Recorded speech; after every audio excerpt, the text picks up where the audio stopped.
Bonjour à tous, je vais essayer de préciser ma pensée, notamment par rapport à la dernière vidéo, ne souhaitant pas choquer évidemment. Comme préambule, je vous montre ici le site de la United Church of God, le vrai nouvel ordre mondial, ce que la Bible dit à propos du futur.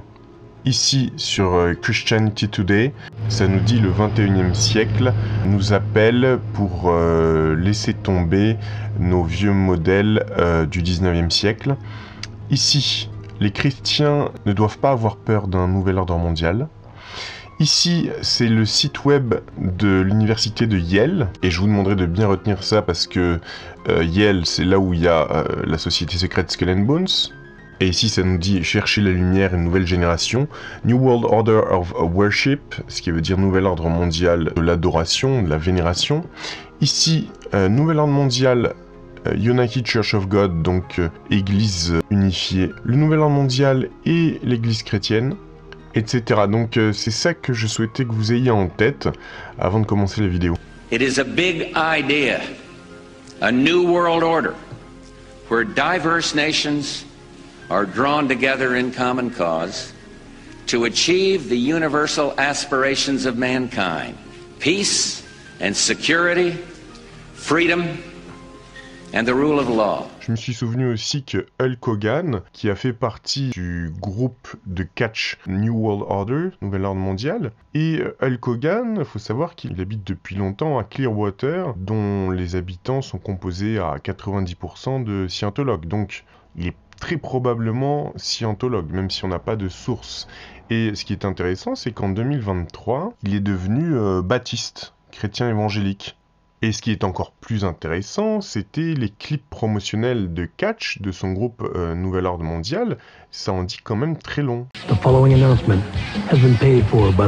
Courte vidéo aujourd'hui parce qu'il y a quelque chose, un motif, un pattern qui me saute aux yeux. À l'heure où je suis en train de finir de vous traduire l'ouvrage The Golden Dawn or Light on the Great Future du révérend Potts, l'ouvrage de 1880.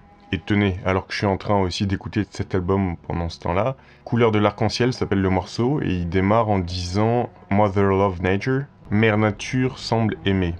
Ouais, il commence le morceau comme ça.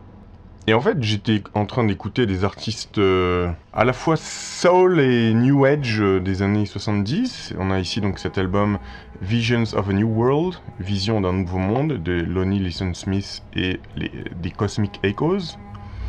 Donc j'ai entouré les morceaux comme A Chance for Peace, Une chance pour la paix, Colors of the Rainbow, Couleur de l'arc-en-ciel, Sunset, Vision d'un nouveau monde, etc.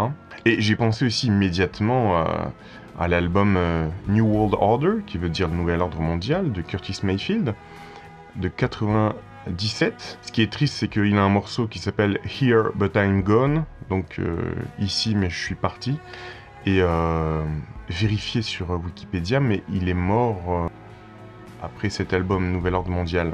Alors, je sais plus s'il avait une leucémie ou etc., mais il est mort assez brutalement. Alors, est-ce qu'il savait qu'il allait partir? Peu importe, mais l'objet de cette courte vidéo aujourd'hui, et ici on a la biographie de Bush fils, qui nous parle de son appartenance bien sûr au Skull and Bones, mais aussi à la religion méthodique, qui est un courant du protestantisme issu d'un schisme avec l'église anglicane.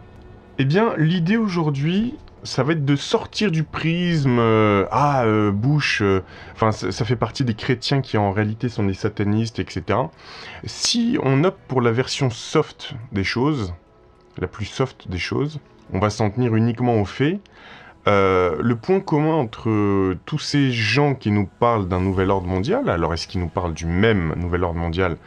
Je ne sais pas, mais ils ont en commun tous d'être du courant évangéliste américain anglo-saxon, c'est-à-dire soit des dérivés de l'église anglicane en Angleterre, soit des baptistes ou des méthodistes, des évangélistes. Et le fait est que énormément de noirs américains aux États-Unis, donc comme les artistes que je vous ai cités, Curtis Mayfield, etc., ce sont des évangélistes, des chrétiens évangélistes. Donc, je sais pas s'il y a une conspiration, et je sais pas si c'est pour le pire, mais venant de chrétiens, on peut espérer que c'est pour le meilleur. Je vais la faire courte. Et si le nouvel ordre mondial dont on parle tant, ça fait un certain nombre d'années que je le dis maintenant, et si c'était chrétien?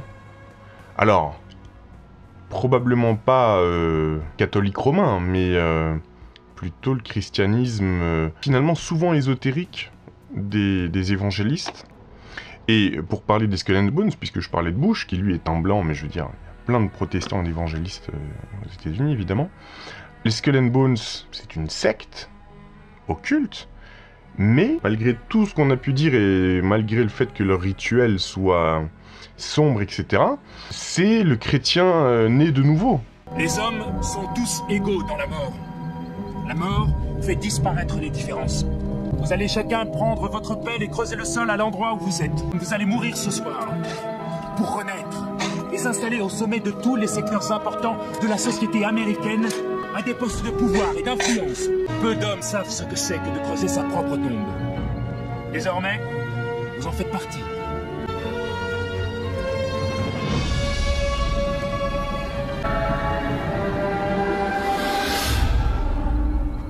Et maintenant, vous allez tous mourir. Mourir et renaître au sein de l'ordre.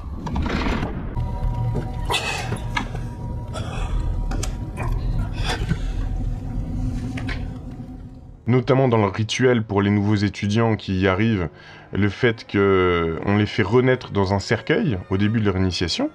Alors même si c'est très sombre, c'est une secte protestante chrétienne, alors estudiantine, mais dans l'absolu, en fait, ça n'a rien de sataniste, etc. Les membres à la fondation des Skull and Bones, c'était quasiment que des protestants, dont les Rockefeller, qui, je le rappelle encore une fois, sont des protestants d'anciens huguenots français qui s'appelaient les Deux Roquefeuille, et pas du tout des juifs comme on peut souvent l'entendre, quasiment que des protestants. Alors, il y a eu un schisme certes, mais c'est des chrétiens quand même. Et ici, quand on voit que le méthodisme, dont religion à laquelle fait partie Bush fils, est issu d'un schisme avec l'église anglicane, eh ben, l'ouvrage que je suis en train de vous traduire, The Golden Dawn, est écrit par un révérend de l'église anglicane qui s'appelle J.W. Potts. Pardon, James Henry Potts, 1848-1942. Vous verrez dans la vidéo où je vous lis ma traduction. Déjà, sur la couverture, on voit ici la Jérusalem céleste. Ça nous parle aussi d'arc-en-ciel, de nouvel ordre des choses, etc. Donc, voilà, je la fais courte. Est-ce que le nouvel ordre mondial, enfin, un de ceux dont on parle tant, est-ce que ça n'émane pas finalement des chrétiens, plus précisément des courants évangélistes, protestants, etc. Voilà. Je vous dis à très bientôt.